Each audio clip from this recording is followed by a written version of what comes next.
Por que é tão importante estudar arte? Ela é uma forma diferente de nós estarmos nesse mundo, diferente da ciência, diferente da filosofia. Através da arte, a gente faz experiências que permitem que a gente descubra formas diferentes e não padronizadas de se viver, de se relacionar com os outros e de buscar novas formas de relação humana. O professor Rodrigo separou pra gente uma questão do Enem de 2015. Vamos ver? Vamos?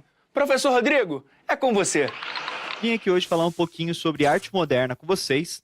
Vim aqui falar um pouquinho sobre cubismo e também falar um pouquinho da relação com a arte que a arte moderna tem com a arte africana, né? Essa arte mais primitiva, não no primitivo no sentido de ser menos, menor, primitivo no sentido de ser primordial, de ser inicial, de ser a mãe de todas, né? Eu trouxe uma questão do Enem de 2015 para debater esse assunto com vocês. Vamos dar uma olhadinha aqui na questão? Olha ali, a gente tem essa máscara Senefo, né, lá de Mali, feita de madeira e fibra vegetal. Né, ela já apresenta ali umas formas bem diferentes, umas formas que a gente não está muito acostumado a ver no nosso dia a dia. Não é uma máscara de carnaval, bonitinha, fofinha, toda reluzente, como a gente costuma ver por aí. Ela já tem uma estética totalmente diferenciada, obviamente porque a arte do continente africano ela tem uma estética diferenciada do nosso, apesar da gente ser muito influenciado por ela. Né? E a partir dessa imagem, vem a pergunta. As formas plásticas nas produções africanas conduziram artistas modernos do início do século XX, como Pablo Picasso, a algumas proposições artísticas denominadas vanguardas. A máscara remete à preservação da proporção, idealização do movimento, estruturação assimétrica, sintetização das formas, valorização estética. Gente, olha só o que o Enem faz aqui. Ele pega o contexto, né, do modernismo europeu, que também se espalhou aqui pela América de um modo geral, e cria uma questão sobre arte africana em cima dessas ideias. O modernismo europeu ele assimila muito essas questões dessa arte primitiva africana. O Pablo Picasso é um cara que se apropria muito dessas questões africanas e traz isso para sua arte, para a arte do cubismo. Né? Se a gente pega o primeiro quadro cubista, que é o Mademoiselles d'Avignon, que é um quadro extremamente famoso do Pablo Picasso, inclusive já caiu no Enem alguns anos atrás, ele coloca máscaras africanas nas mulheres do quadro dele. O jeito que ele deforma as figuras nos seus trabalhos tem grande similaridade com as deformações que as esculturas, máscaras e pinturas africanas já faziam. Né? A cultura africana, de um modo geral, essa arte africana, e é muito difícil falar de arte africana porque é uma arte muito plural, né? Ela tem diversos nuances, mas ela tem algumas características que a gente consegue observar que tem em todas essas artes. Né, que é essa deformação da realidade. Eles não se prendem necessariamente ao que está na frente deles. Muitas vezes eles se prendem mais à representação simbólica das coisas, à deformação das coisas. Obviamente, você tem tribos, você tem comunidades, você tem locais da África, de um modo geral, que pregam o realismo, que fazem uma arte realista. Se você pega a cultura egípcia, em muitos momentos ela faz arte realista, mas de um modo geral, você tem essa deformação, essa síntese de formas, essa junção de formas, esse aspecto diferenciado das figuras. Né? E o Pablo Picasso ele fica encantado por isso, porque o modernismo, de um modo geral, é a negação do naturalismo. E eles viam isso como uma coisa extremamente avançada. Né? Meu Deus, descobrimos, né, a pólvora, sei lá. Eles se achavam muito avançados quando eles negavam o naturalismo. Enquanto, olhando para trás, sociedades muito mais antigas já faziam essa negação do naturalismo, já entendiam que a obra de arte não é necessariamente a cópia exata da natureza. Ela pode ser uma interpretação da natureza, ela pode ser uma deformação da natureza. Afinal, a arte não é necessariamente a vida. Quando eu faço uma escultura de um homem, eu não tenho que fazer exatamente como ele é.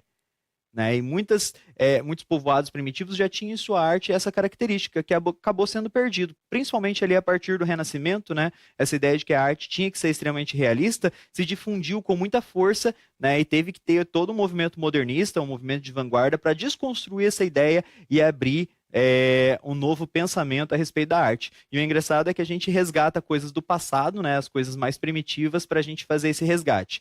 Então, quando a gente pensa em arte africana nesse contexto aqui, a alternativa mais coerente ali, a alternativa correta, é a letra D, né? A sintetização das formas. O que a máscara africana faz, o que ela remete a essa síntese de formas, essa deformação da figura, né? Essa transformação de elementos ali reais numa coisa não naturalista, tá bom? Galera, essa reflexão sobre arte africana é uma coisa que também é muito constante no Enem, né? E sobre os novos paradigmas da educação brasileira é uma coisa que está para ser mais constante ainda. Essa questão da cultura negra, essa questão da origem, né, africana, essa questão do primitivo, essa relação que existe entre a arte brasileira e a sociedade brasileira com o continente africano, afinal, muita da nossa cultura veio de lá, né, é uma coisa que tem uma tendência muito forte aí dentro dos questionamentos do Enem, é uma coisa que tem um posicionamento muito forte, muito intenso dentro da nossa própria educação. Então é uma coisa para a gente estar sempre ligado aí quando a gente pensa em estudar para o Enem. Muito obrigado, professor. O professor Rodrigo também falou sobre cubismo. O cubismo, ele é um dos movimentos artísticos modernos mais importantes, tá?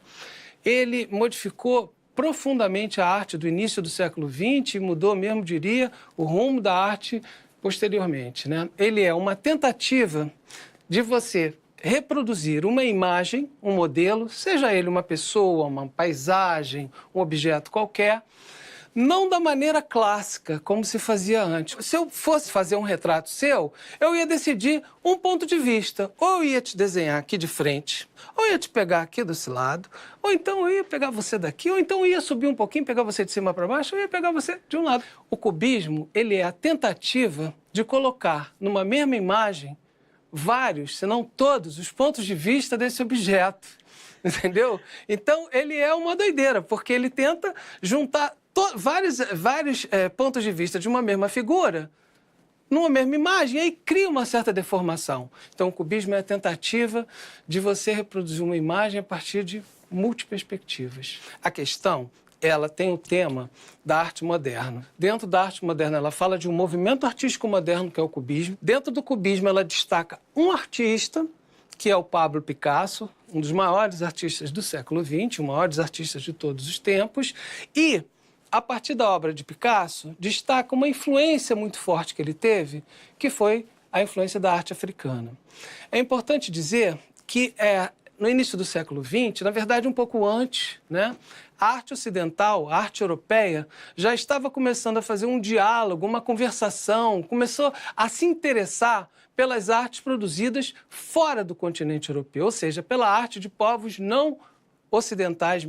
Isso já vem antes da arte moderna. Van Gogh, Cézanne e Gauguin, principalmente, eles começaram a se interessar pela arte de outros povos. Gauguin foi o mais impactante de todos. Ele largou a família, largou o emprego, largou Paris e foi viver no Tahiti. E, a partir daí, ele criou uma arte absolutamente nova, que foi um dos faróis que orientou o surgimento da arte moderna e que hoje é de uma intensidade enorme na chamada arte contemporânea. E em que período da escola a gente aprende isso, professor? Nos primeiros anos do ensino fundamental, o sexto, sétimo e oitavo, né, se estuda mais a arte clássica, a arte barroca, Renascimento, a arte acadêmica no Brasil, por aí.